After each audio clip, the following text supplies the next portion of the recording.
Assalamualaikum warahmatullahi wabarakatuh. Perkenalkan, nama saya Viana Piskabella dari kelas 2A S1 Ilmu Keperawatan akan menjelaskan bagaimana cara penanganan dari luka bakar. Nah, sebelumnya kayak tuh luka bakar udah umum banget terdengar di sekitar kita gitu ya, kayak dalam keseharian misal kita terkena setrikaan, terus tersiram air panas, terus kena knalpot, atau bahkan kita tersetrum. Nah, semuanya itu mempunyai tingkat keparahan yang berbeda-beda. Jadi luka bakar itu tidak sama karakteristiknya. Nah, misalnya luka bakar terkena setrikaan akan berbeda tingkat keparahannya dengan luka bakar akibat tersetrum gitu loh. Semuanya itu tergantung dari tingkat keparahan dan potensi resiko. Dan itu juga mempengaruhi bagaimana cara penanganan dan proses penyembuhannya. Nah, maka dari itu kita akan belajar tentang derajat luka bakar dan cara penanganannya.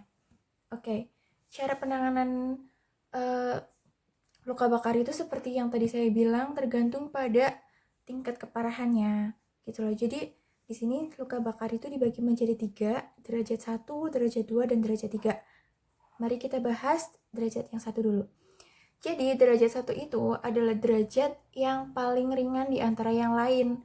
Karena derajat ini hanya mengenai kulit lapisan luar atau paling atas, atau biasa disebut dengan lapisan epidermis.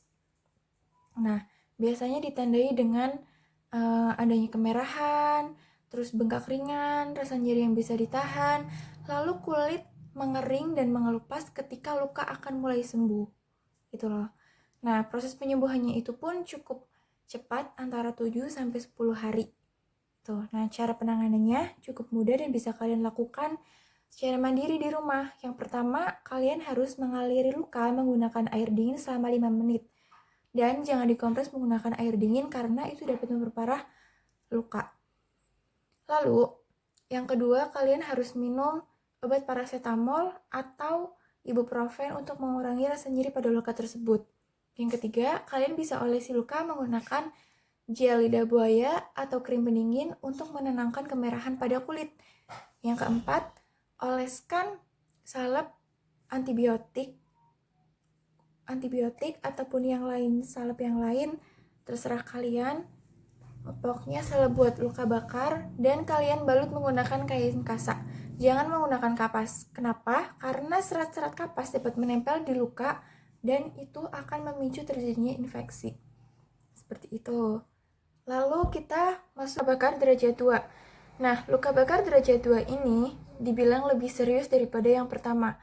Karena luka bakar derajat 2 ini sudah mengenai lapisan dermis atau bagian dalam dan menembus lapisan epidermis.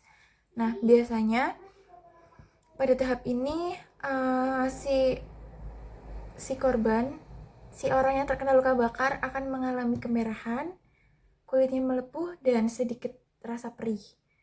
Nah, penyembuhannya itu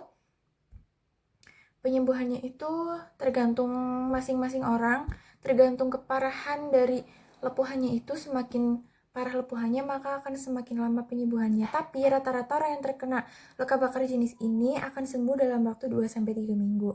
Nah, cara penanganannya pun sama, yaitu mengaliri luka menggunakan air dingin selama 15 menit, minum obat antibiotik dan ibuprofen untuk mengurangi rasa nyeri.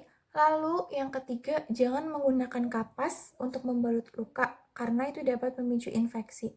Bagi kalian yang mempunyai luka jenis ini harus selalu menjaga kebersihan dan membalut luka menggunakan kain kasa. Hal ini bertujuan untuk mencegah penyebaran infeksi dan mempercepat penyembuhan. Lalu ada luka bakar derajat 3. Luka bakar derajat 3 ini dibilang cukup parah, paling parah malahan di antara luka bakar derajat yang lain. Karena luka bakar jenis ini tuh udah merusak jaringan atau lapisan subkutan kulit. Nah, biasanya ditandai dengan adanya bercak putih atau coklat gelap di sekitar kulit, mengelupasnya kulit, dan kulit menebal, tampak seperti lilin dan meluas. Bagi kalian yang mempunyai luka bakar jenis ini, sebaiknya kalian jangan menangani luka bakar ini secara mandiri karena itu dapat memperparah luka dan penyebaran infeksi. Sebaiknya kalian pergi ke dokter, lalu berkonsultasi bagaimana cara penanganannya, dan biasanya dokter akan merekomendasikan operasi untuk mengangkat jaringan parut dan mempercepat penyembuhan. Segitu penjelasan materi cara penanganan luka bakar dari saya. Kurang lebihnya mohon maaf. Wassalamualaikum warahmatullahi wabarakatuh. Dadah.